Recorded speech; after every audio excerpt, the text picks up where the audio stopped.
We have focused our work on driver assistance, with the aim of making vehicles much safer than they are at present. We are not looking too far ahead. This is not a car for 50 years' time. It can't fly and it's not fully autonomous. What it does is interact with its human users and provide them with assistance. This vehicle is primarily designed to improve perception. It's going to collect raw data from sensors, which may contain interference and errors. The environment is only perceived from a particular viewpoint, and the vision of the environment can ultimately be quite limited. We're going to use this data to try and build a representation of the scene that can be used for decision-making. People don't drive in the same way on a motorway as they do in a city, because their feelings about the way in which the objects around them are moving, what is dangerous and what is not, will be very different. Paradoxically, we drive faster on the motorway, but the time constants are quite long. We need to be a little less responsive than we would in a city. In an urban environment, a pedestrian may suddenly change their behaviour and step out in front of our car, so even though we're driving at very low speeds, we need to be very responsive.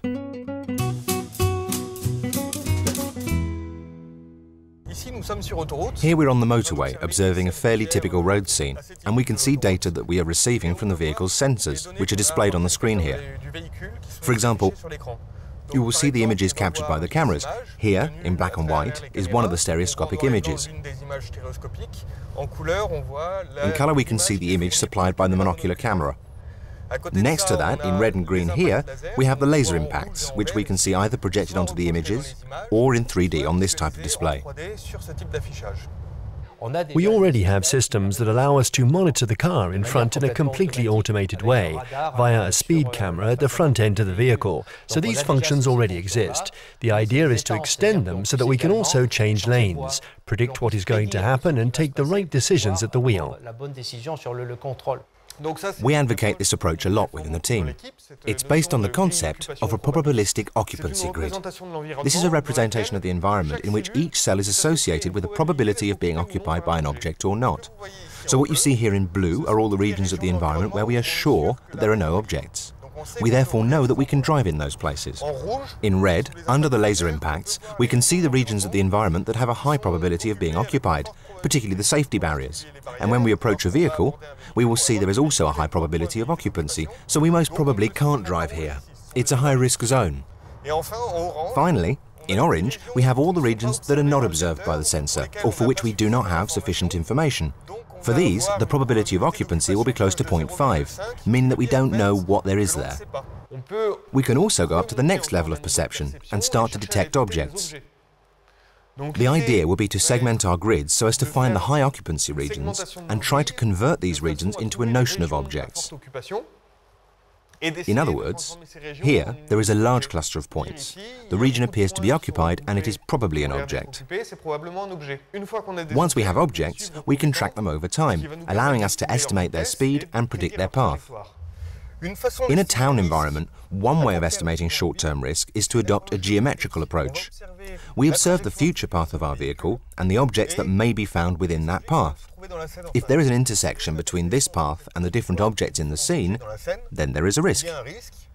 We estimate how far away these objects are and how long it will take to collide with them. This collision time gives us a first estimate of the risk, at least in the short term. This is widely used in pre-crash applications. It's important to try to distinguish cars from pedestrians. This will be done in part using images.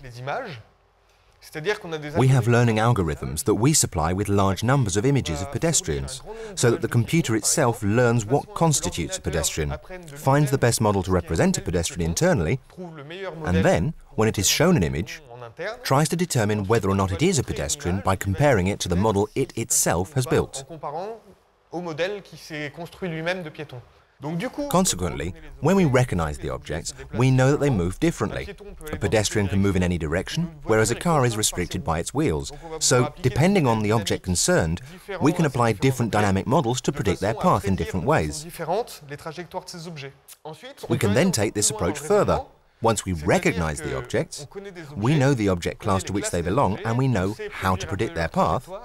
We can try to think in terms of intentions. One of the applications we're working on at the moment is trying to predict whether the driver of a vehicle on the motorway intends to change lanes or not.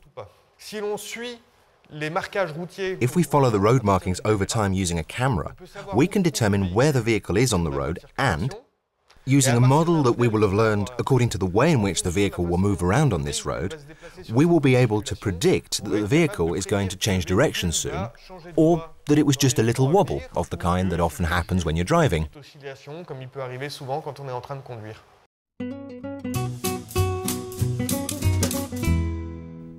We are looking at several scenarios. Some of them involve automation, for example, a car that is completely autonomous in a car park, a car that can be left at the entrance to the car park and will then park itself.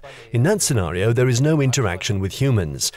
Other scenarios are road-based and concern potentially dangerous circumstances, in which we can take into account interaction with human beings and assist them by providing warning of a danger, by braking automatically, for instance. In order for car makers to offer such driving aids, people must consent to buy vehicles equipped with these aids.